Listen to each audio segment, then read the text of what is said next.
Doon tayo pa sa may tent. Tara, lipat tayo rin sa may tent. Lipat tayo sa may tent. Yung power supply.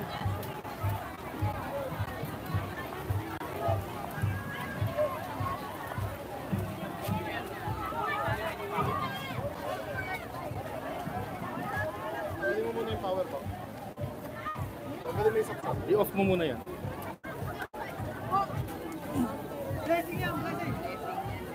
Ay, silong muna tayo. Silong. At yung ating power station natin masusunog na naman ito pag naulanan.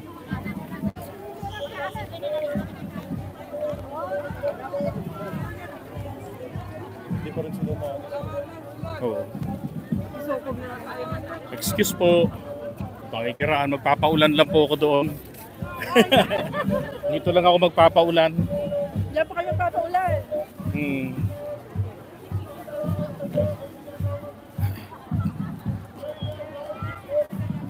Toy, alam ko na yung sombrero. Hindi. Ayan.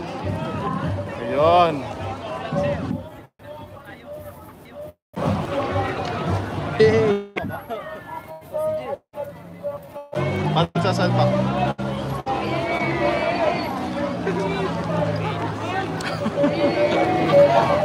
Okay, may mga tayo. Yung power station. Mas butas niyan isa lang.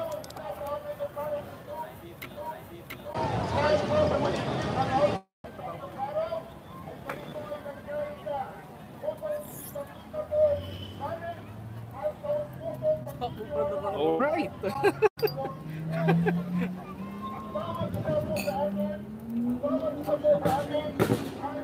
Punta na tayo ron. Tara, Koy. Tara. Tara, punta tayo dito. Alalahin mo yung power supply.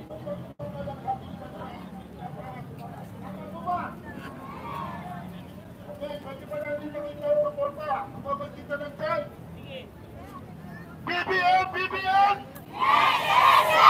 Kaya pa ba natin lakasan yan? Doon kayo sa taas. O dito nyo! BBM! O rito na lang. Dito. So ngayon po, ay meron tayong maiksing programa at meron po tayong speakers at meron din pong mananalangin dahil ang pagtitipon na to ay prayer rally for peace and truth. So, sa ngayon, ay tatawagin ko po ang unang speaker. Walang iba po kundi si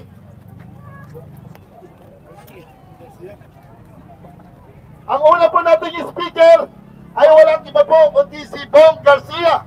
Palakpakan po natin.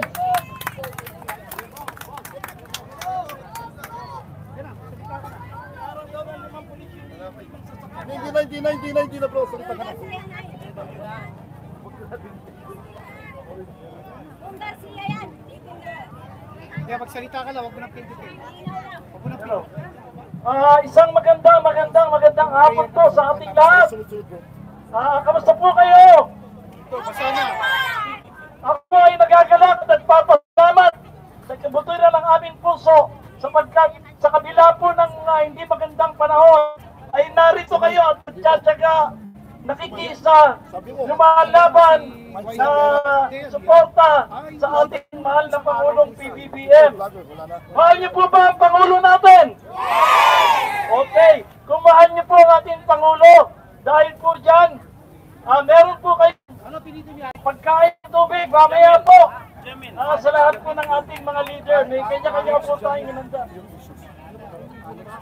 Okay, issue po ang sasabihin. Actually, ang ibinigay po sa aking tasking ay nais po namin salamatan ang lahat ng sumuporta kay PBBM mula po sa Kongreso, sa Senado, sa ating pong Armed Forces of the Philippines, sa lahat po ng mga kapulisan, PNP, at lahat po ng mga sandatahang lakas dito sa Pilipinas. Pinasasalamatan po namin, higit sa lahat kayo na nandito na walang sawang sumusuporta sa ating pong mahal na Pangulo. Naway patuloy po natin ipaglaban ang ating karapatan bilang isang tunay na Pilipino na nangahawakan ng katotohanan. Maasahan ko po bang ipaglalaban natin hanggang kamatayan ang ating Pangulo. Salamat po, marami pa po kayong lahat. Buhay ang Pilipinas! Okay. Salamat, Bong Garcia. At tawagin ko naman po ang susunod na speaker. Actually po, hindi speaker. Siya po ay mananalangin para sa atin. Tawagin po natin si Mr. Waida Umbal for Muslim Affairs. Bro, nasaan?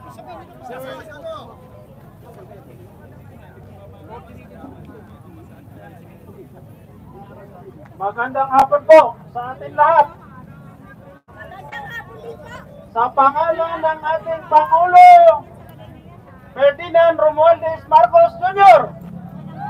Sa ngalan ng ating samahan sa pangunguna ng Peace Movement, Sirman Herbert Martinez. At sa ngalan ng aming samahan, UMLP, United Muslim Leader of the Philippines and Corporation, kami po ay may malasakit suporta sa ating Pangulo na kung saan nakita natin na tinuloy niya ang sinabi niya na promise na walang kulay, walang kolor pagkatapos ang eleksyon, magmamahalan, respeto, magkakaisa para sumulong ang Pilipinas, para bumalik sa Tiger Asia noong panahon ng kanyang tatay, 1960s, 1970s. Ngayon, halos 2 dekada, nasaan ang Pilipinas? Naiwan na tayo dahil sa away politika. Kailangan po tayo magkaisa. Kami po sa Philippine South, 90% na kamusliman sa Philippines, sa South, sa Mindanao, 90% ang suporta po namin. Makakasa po kayo, mga kababayan namin na Pilipino. Lahat po tayo Pilipino. Magrespetuhan tayo. Magmahalan tayo sa kapwa malasakit sa kapwa Pilipino. Paano may angat ang 70% na may hirap sa bansa kung hindi tayo magmamahalan, magrespetuhan? Sa kautusan, nabanggit yan sa taas, ang kanyang binanggit ay wati'ur rasul, wa'ulal ma'amrimin ko. Katunayan nga, hindi. Sinabi ng Allah subhanahu wa ta'ala, ng God, na sinabi niya, sumunod kayo sa Panginoon, at sumunod kayo sa mga apostol, at sumunod kayo sa hari niyo. Huwag sa hari niyo para umulad kayo.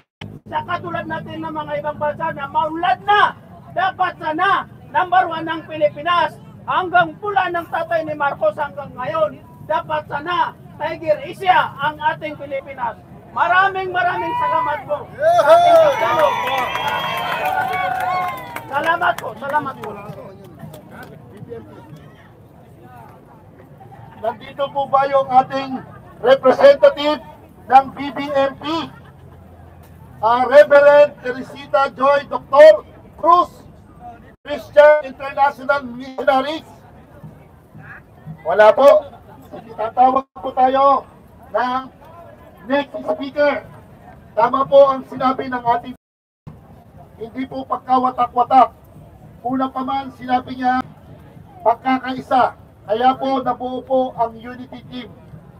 Hindi po pagkakawatak-watak o pangaagaw ng gobyerno ang kailangan ngayon, kundi po pagkakaisa at pananalig sa ating maitapal na Diyos.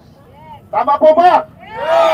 So kaya po tayo nandito para ipakita po natin na tayo po ay nanatiling tapat, tayo po mataas po ang ating trust and confidence sa ating mahal na Pangulong BBM, at kahit kailanman po tayo ay hindi susuko. Tama po ba? Yes! Sabi po ni BBM, sama-sama po tayong babago muli. In other words, wala pong iwanan. Dapat anumang mangyari ay dapat kasama po natin siya. Tama po ba? BBM! BBM! Yes! Ngayon, marami pong kinakaharap na mga issues ang ating bansa at kailangan po magkaroon po ito ng kasagutan. Tama po ba? At ngayon po nagiging maliwanag po sa atin ang mga nangyayari sa ating bansa. Kaya sa parte po ng ating programa ay may mga tatawagin po tayong mga speaker at magbibigay po ng pahayag tungkol sa mga concerns natin na dapat po ito matultungan. At bisita po natin dito ay ang minamahal ng Maynila na kilala po siya at di ko na po sasabihin dahil ito po ay personal ng bawat isa ang pagpunta dito bilang isang Pilipino. Tama? So ngayon, pwede po ba palakpakan po natin si Miss Mara Tamundong para magbigay po ng maikling pananalita. Magandang hapon po. Mabuhay ang ating mahal na Pangulong Bongbong Marcos! Bilang isang loyalista, ako po ay narito dahil bilang isang taga-Maynila, ang isang loyalista ay may prinsipyo. At tayo po ay narito upang ipahayag ang ating suporta sa ating mahal na Pangulong Bongbong Marcos na ito na po ang pagkakataon na ang loyalista ang manguna na tayo po ay magkaisa para sa ating bansa na kailangan ngayon po tuparin natin talaga ang tunay na kaunlaran sa bawat Pilipino. Hindi na po ito yung pagkakataon na tayo po ay magkakaroon pa ng silipan. Kung hindi kailangan magkaisa ang lahat ng Pilipino para matulungan po ang ating administrasyon. Nakita niyo naman kung gaano po katapang ang ating mahal na Pangulong Bongbong Marcos. Hindi man siya magsalita pero sa gawa, ito po ay pinaparamdam niya sa bawat Pilipino na siya po ay nandito para tayo po ay tulungan lahat. Kaya mabuhay ang ating mahal na Pangulong Bongbong Marcos! Lalo na po sa amin na taga Maynila na kung saan dito po sumibol ang kaunlaran ng Pilipinas. At dito rin po dapat natin umpisahan ang tunay na pagkakaisa ng bawat Pilipino na dapat kailanman ay hindi po tayo maghihiwalay. Yes! Yes! Kaya unang-una sa lahat, maraming salamat po sa pag-imbita sa akin dito. Ang aking pong damdamin at puso ay umaapaw dahil ang pagmamalasakit ko po sa ating mahal na Pangulong Bongbong Marcos at lalo na po sa ating mga loyalista na ang pula, ang siyang puso ng Pilipino. Ang pula, ang sigasig po, na ang puso natin ay malinis para sa lahat, lalo na po sa Pilipinas! Yeah! Maraming salamat po. O, palagpakan po natin si Miss Mara Tamundong ng Manila! Okay! Sige po, ngayon po ay tatawagin naman po natin ang representative ng mga kabataan sa pangunguna po ng kanilang leader na si Rans. Okay, BBM Youth, pwede ba tawagin natin at palakpakan po natin? Magandang araw po sa ating mga civil society group. Kami po ay grupo ng mga kabataan at may panawagan kami para sa ating mga kababayan. Mga minamahal naming kababayan, kaming mga kabataan at mga scholar ng bayan ay lubos na nababahala sa pangyayaring destabilisasyon laban sa ating gobyerno. The democratically elected Philippine government today is facing a big problem, tulad ng panawagang kudita at paid rallies na nagdarayong pabagsakin ang gobyerno para sa pansariling interes ng ilan. Maraming disinformation at fake news na lumalabas sa TikTok at Facebook na nagkakalat ng kasinungalingan laban sa pamahalaan. Maraming trolls na umaatake at nagkakalat ng division para linangin at iligaw ang pagka-Pilipino.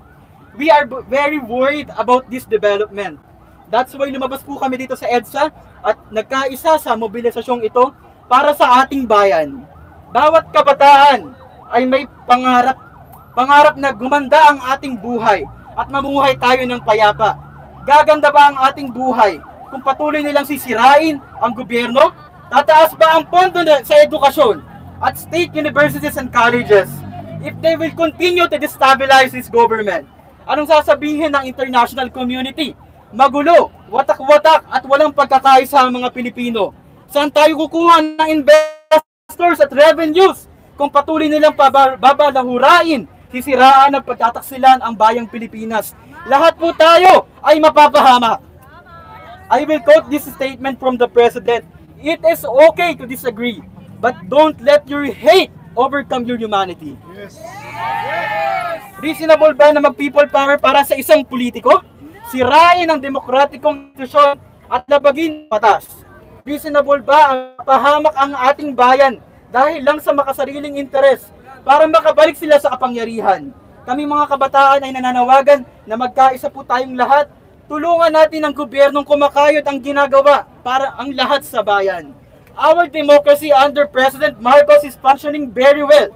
There is no need for extra constitutional change or another people power revolution. Matatag at efficient ang ating democracy. Ngayon po, walang suporta mula sa masa ang mga rally ng mga Duterte. Dahil ano nga ba ang sangkap dito? Dapat may prinsipyo tayong lahat. Kaya paalala lang sa ating mga kababayan na nagrarally para pabagsakin ang gobyerno. Freedom is not absolute. Hindi ito only. Ngayon, ang mga rally na may ibang agenda na naglalayong sirain at hatiin ang ating bayan ay hindi na saklaw ng ating demokrasya. Para sa mga destabilizer o nanggugulo, huwag kayong maging panatiko, huwag magpagamit at huwag sirain ang demokrasya. Ang tindig ng kabataan, una, dapat matuto si President Sara Duterte na tanggapin ang accountability. Dapat niyang respetuhin ang mekanismo ng ating demokrasya at galangin ang Legislative Department o Kongreso na ginagawa lamang ang mandato nito mula sa 1987 Constitution. Pangalawa, dapat siyang magsorry sa ating mga Pilipino dahil ang kanyang mga supporters ang sumisira sa kinabukasan ng ating mga kabataan at mamamayan sa pamamagitan ng walang prinsipyong rally ng kanyang mga taga-suporta. Ngayon, tuloy pa rin ang walang kwenta, palpak at walang prinsipyong rally ng mga Duterte supporters na maaaring makaapekto sa ating ekonomiya at pagdaksa ng investor sa ating bayan. Ayun po, ito po ang ating panawagan sa ating mahal na Pangulo. Ayun po kay President Marcos. Salamat Mr. President sa pagtutok sa welfare ng mga kabataan, sa mga bagong batas and policies na inyong pinirmahan as President sa pagtutulungan ng Executive at Legislative Department. Katulad ng No Permit, No Exam Prohibition Act, Student Loan Payment Moratorium Act, Aral Law at iba pa. Salamat sa pagban ng pogo at pagtindig ng gobyerno laban sa agresyon ng China sa West Philippine Sea. Atin ang West Philippine Sea! Atin ang West Philippine Sea! Hiling po namin ang inyong pagkatagumpay, Mr. President, kasama ng mga scholar ng bayan. Gagawin namin ang lahat at mag-aaral ng mabuti para makapagtapos ng pag-aaral at tulungan kayo na bumuo ng isang matatag at payapa na bagong Pilipinas. Ang pagkatagumpay ng isang bansa ay magsisimula sa ating mga kabataan. Ang tagumpay ng Marcos administration ay tagumpay ng ating republika. Tama ho ba? Yes! Ang tagumpay ng gobyerno ay tagumpay nating lahat. Yes! At higit sa lahat ay paglingkuran natin ang sambayanan at gawin ang ating mga bahagi upang makamit natin ang hustisyang panlipunan. Magkaisa tayong mga kabataang Pilipino at biguin ang tangkang sirain at pabagsakin ang ating estado para makamit natin ang kapayapaan. Ipakita natin ang lakas ng bayan para buklurin tayo sa ilalim ng bagong Pilipinas. Mabuhay ang mga kabataan! Mabuhay! Mabuhay ang ating pamahalaan! Mabuhay ang ating mahal na Pangulong Bongbong Marcos! Mabuhay! Lagit-lagi na para sa bayan at patuloy na maglilingkod sa sambayanan at masang Pilipino. Maraming salamat po sa inyong lahat. Palagpahan po natin ang sektor ng mga kabataan! BBM! BBM! Nais po namin ipabatid sa sambayanang Pilipino na ang mga taong lumahok po dito sa pagkakataong ito ay mga PBBM solid supporters! Kami po ay nagkusang loob pumunta dito! Wala po ditong pinayaran! Wala po ditong inakot! Kami po ay nagsasakripisyo at patuloy po naniniwala sa ating mahal na Pangulong Ferdinand Bongbong Marcos Jr. Ngayon, bago ko tawagin ang susunod na tagapagsalita, ay tayo po ay manalangin muna. At ito po ay kasama po sa ating programa sa ating Rally for Peace and Truth. Tawagin ko po si Reverend Teresita Joy Dr. Cruz of Christian International Missionaries. Off ko muna yun. Okay, pwede ba tayo lumuko at manalangin para sa peace and truth sa ating bansang Pilipinas? Heavenly Father, we thank you for today.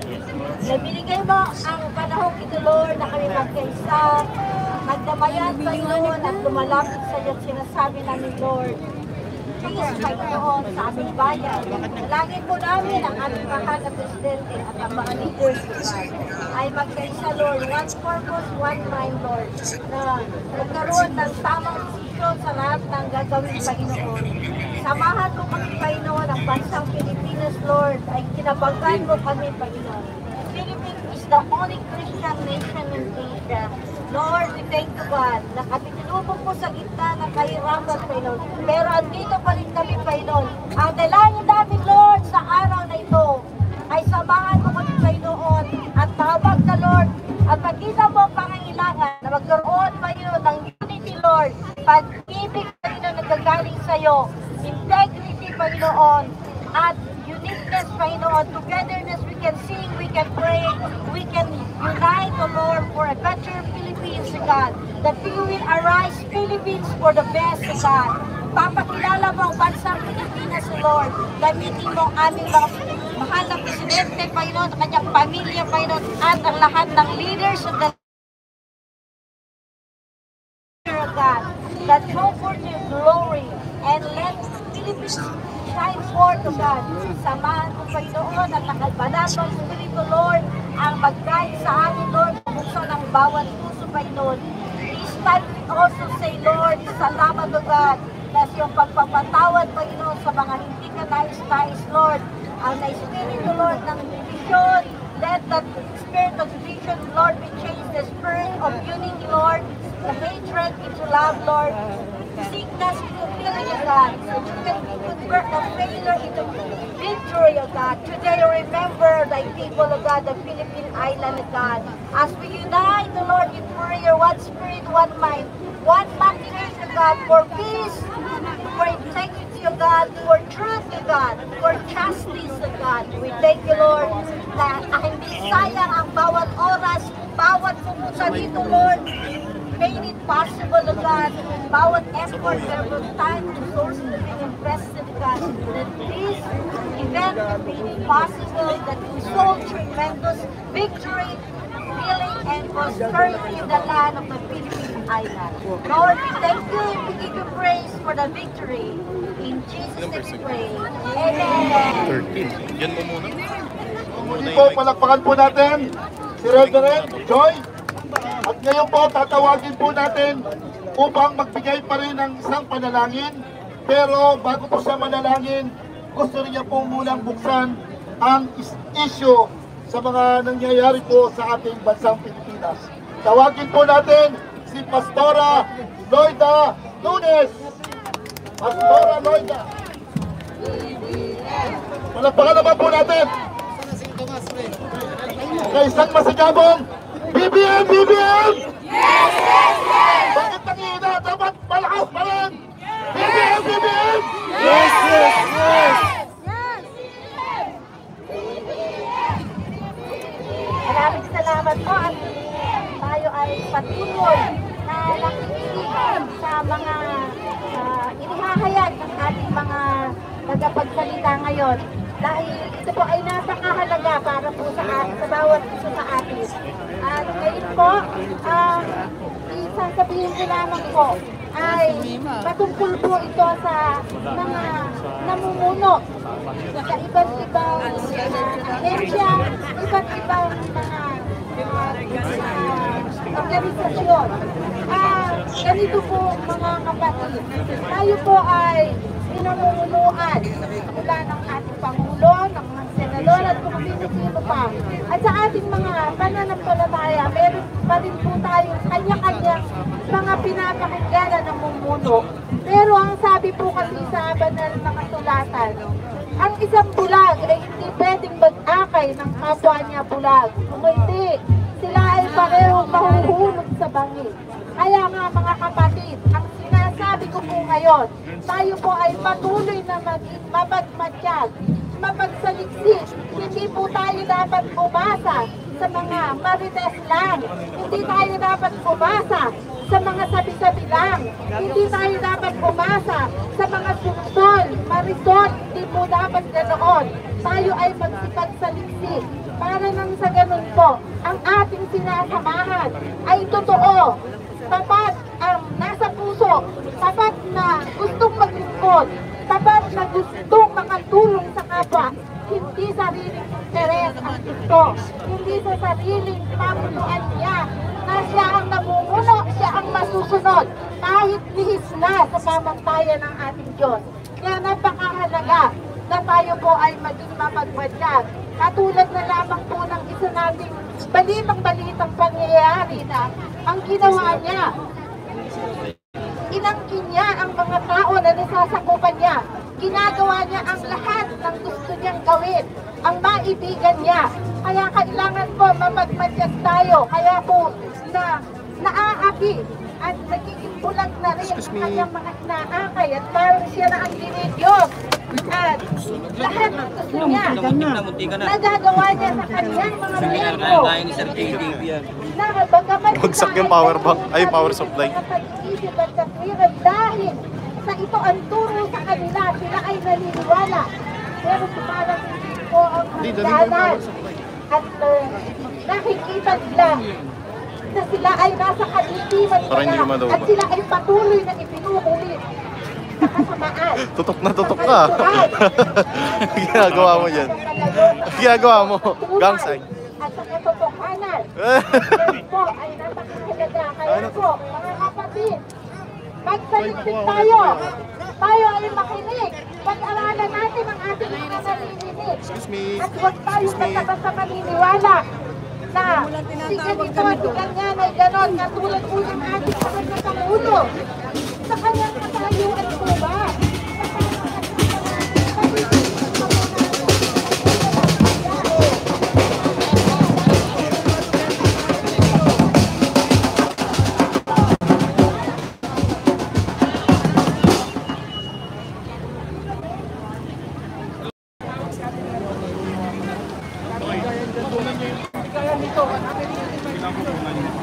Ah.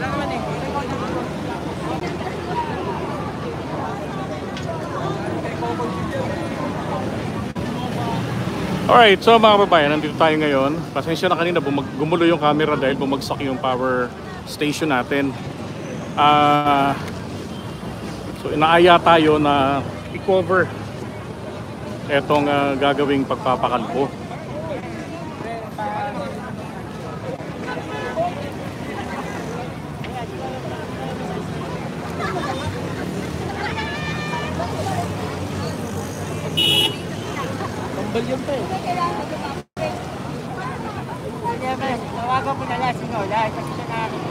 Ayan.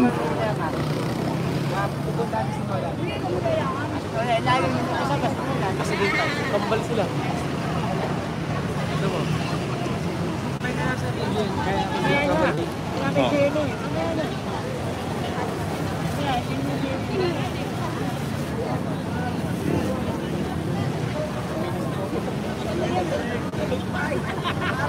Lope!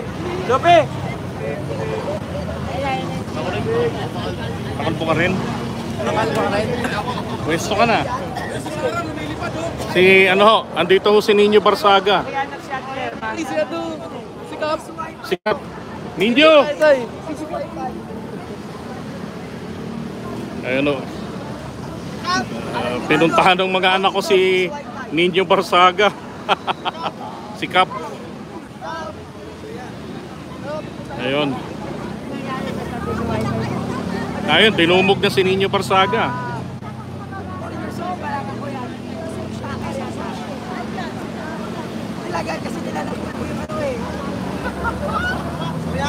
Ano, success. Loko, buti hindi kayo hinipuan ni Kap. Ipigain kayo noon. Sa kanya yung sigaret. Ha? Okay, Ninyo. Traffic ako. Kanina pa kayo pinapanood. Dahil mo na na-interview. Oo nga eh. Ikaw nga, hinahanap ka nila eh. Eto, ako na natin magpapakalbo. Oo. Pag lang na magpapakalbo, itong dalawang anak ko, isunod natin.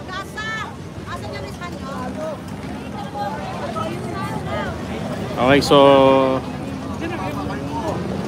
kukunan rin, papakita ko muna sa inyo yung mga tao.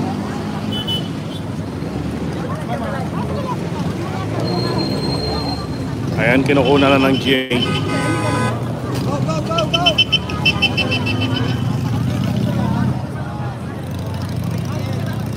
Ayan o, nagpapakalbo. Isang simbolismo ng pakikipaglaban.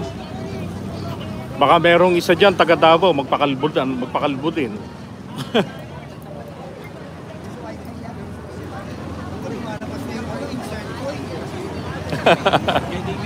Oy, sige po.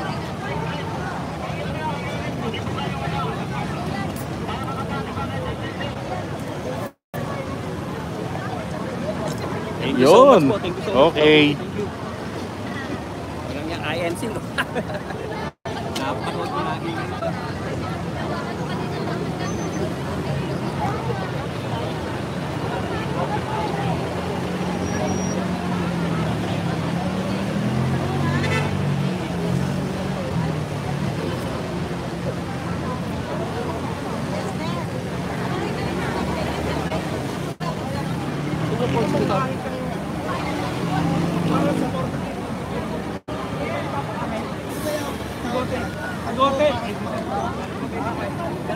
Sino gusto magpahit ng kuwan?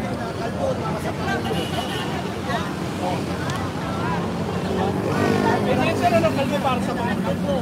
Sige, gawin din natin.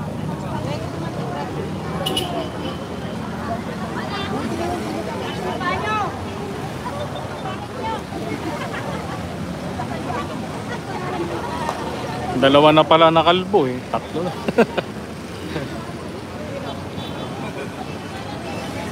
Yan. Grabe oh. Piso Wi-Fi. Piso Wi-Fi. Piso Wi-Fi.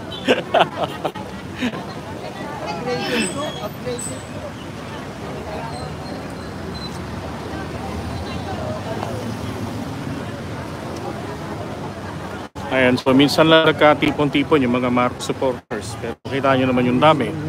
Diba? Kung ordinaryong mga DDS lang ito, nanakbo na to sa ulan. Pero tong mga to, nako, parang nung panahon ng motorcade. Diba? Walang uwian. Hindi tapos ang biyahe.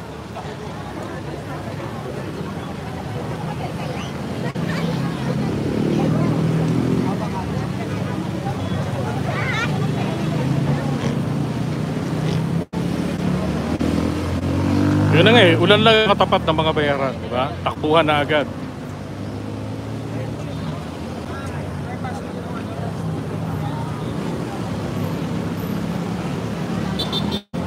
Ito naman dalawang kabataan, sinakripisyo yung buhok.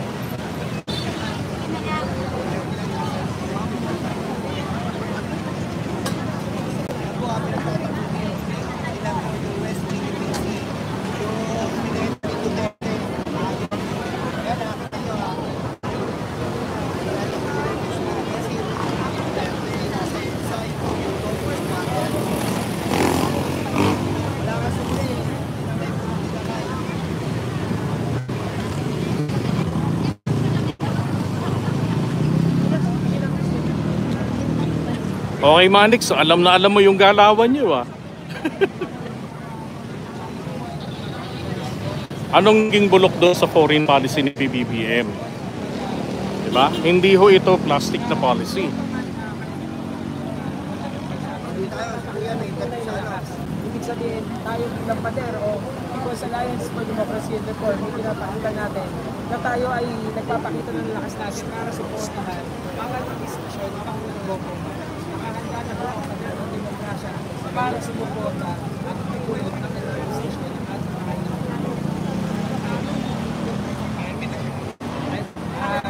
kahit isa po tayo sa panawagan ng Pangulong Bongbong Marcos Tapos na hindi ito ang panahon para sa nakakawatak-watak. Tama po siya, hindi ito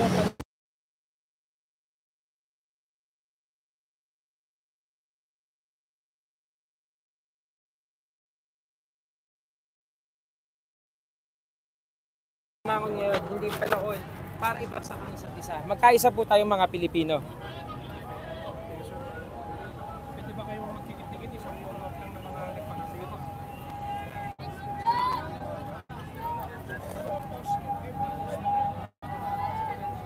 Isang post lang na ano? Report mo nga sa akin yung link nyo. Power bank naman yung page. Sige, sige.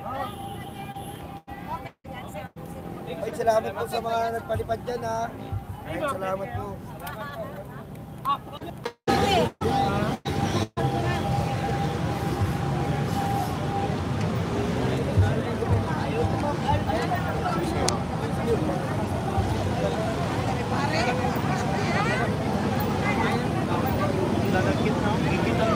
Alright, so yun na nga, natapos na yung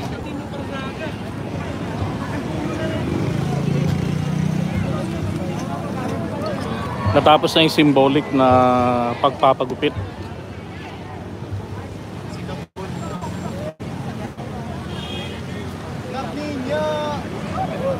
Okay, so balik naman tayo rito sa mga mga loyalista.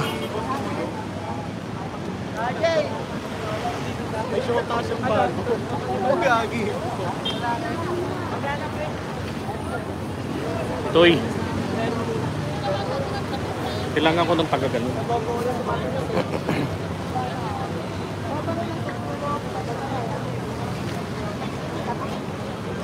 Tataas ko to.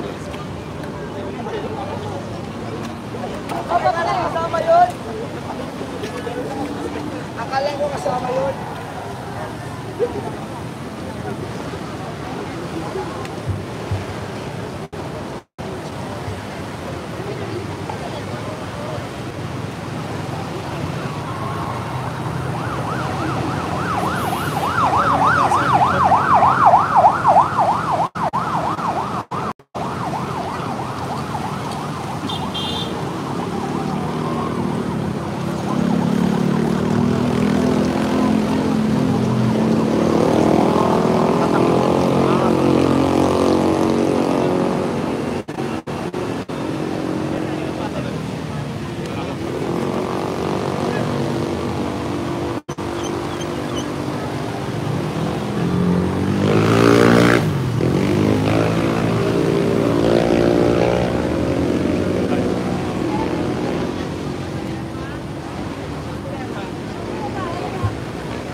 Lerma!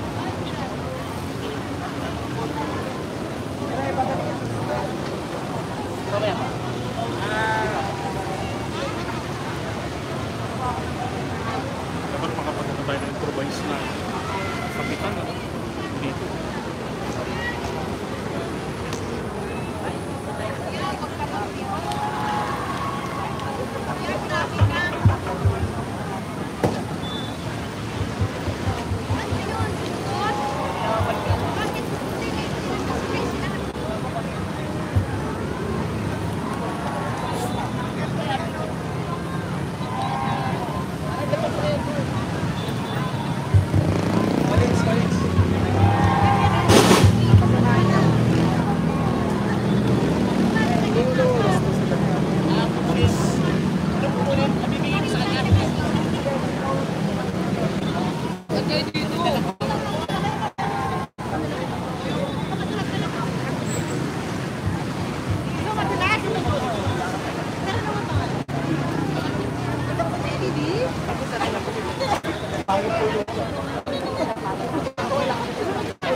Excuse.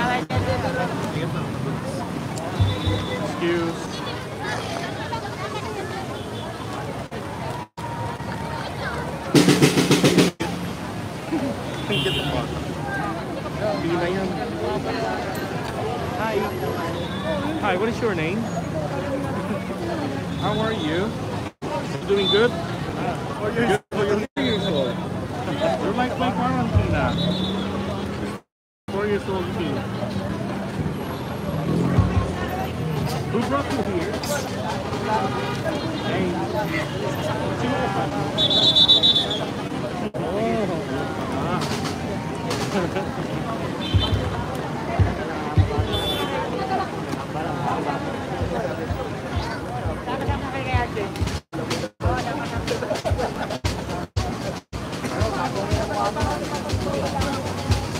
Kailangan natin mga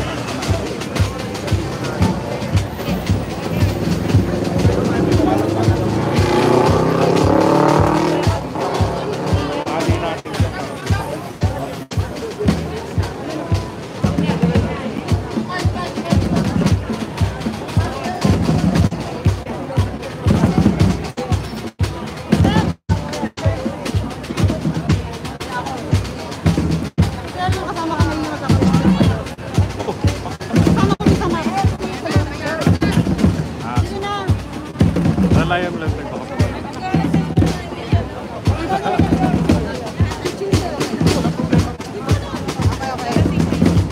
Dito tayo para kita tayo ng araw.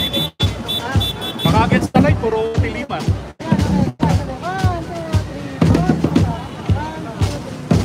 Alright. Ay, grabe yun. Muntik na muli yun. Nakikita evidence siyang may pili kong pagkain. Pinakasikat na vlog. Hindi naman. Thank you, sir.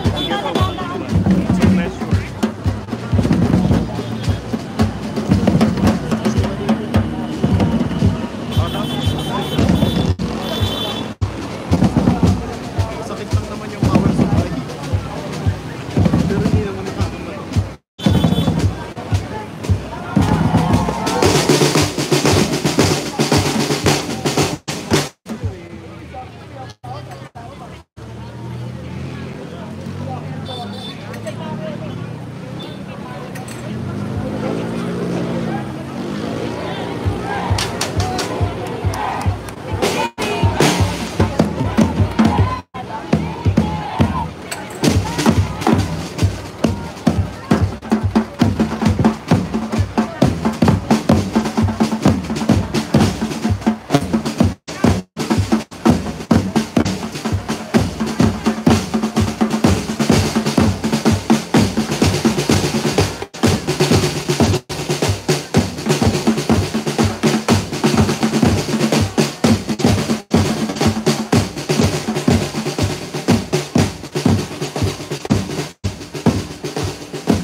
makasama sa ating live stream. At ito, patapos na po yung event na ito na very very unique kasi yung mga pula nakaapak dito sa EDSA People Power Monument.